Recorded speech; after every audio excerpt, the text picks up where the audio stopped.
Y a-t-il une réglementation au Burkina Faso sur les fausses informations communément appelées fake news? Que conseille la BCLCC qui a eu à gérer des situations malencontreuses sur le sujet? Réponse dans cet entretien avec le lieutenant Legma. Bonjour Aminette, je suis le lieutenant de police Julien Legma. Je suis chargé de la collaboration policière pour le compte de la Brigade centrale de lutte contre la cybercriminalité.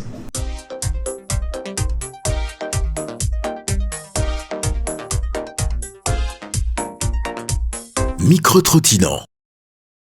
Il faut dire qu'au niveau de la BCLCC, nous recevons tout ce qui est plainte en lien avec les infractions en matière informatique et celles facilitées par l'usage des technologies de l'information et de la communication. Alors, parmi ces infractions figure nécessairement le partage et le relais des fausses informations.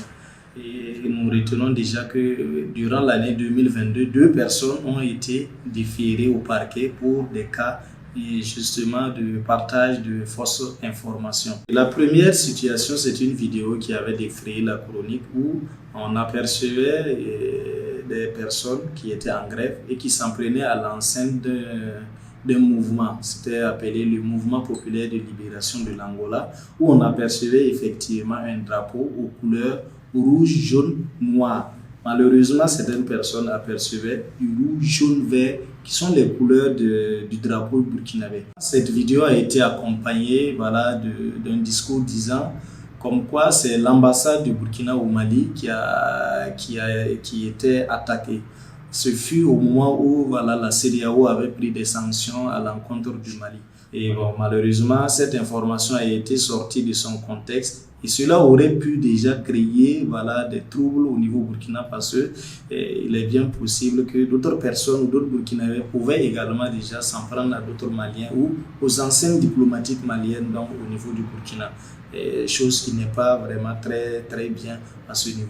Pour le second cas, il faut noter que ça concerne beaucoup plus la situation sécuritaire où une personne relayait sur les réseaux sociaux comme quoi des militaires burkinabés se sont attaqués à un site de volontaires pour la défense de la patrie.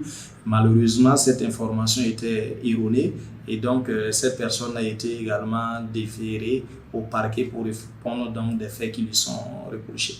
En termes de réglementation, il faut noter que nous avions la loi 044 2019-AN qui est un modificatif du code pénal burkinabé qui stipule un de ses articles qu'il est puni d'une peine d'emprisonnement d'une année à 5 ans et une amende d'1 million à 10 millions de francs CFA.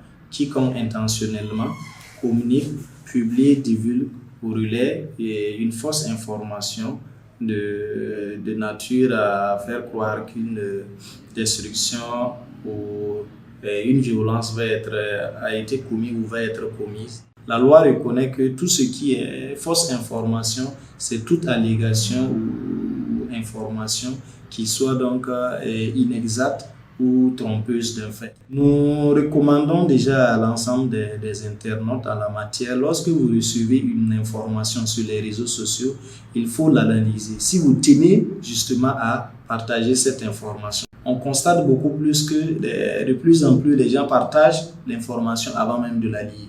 Prenons toujours soin de lire les informations, nous assurer qu'elles proviennent de sources sûres avant de les publier avec les dites sources. Donc dès lors que nous doutons ou que nous n'avions même pas de sources, il faut éviter.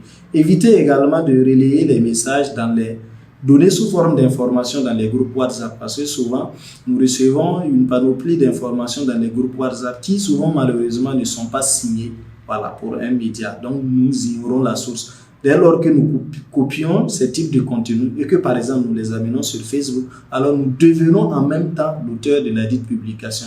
Et si l'information en question est fausse, alors il faut noter que c'est nous qui allons répondre nécessairement devant la loi.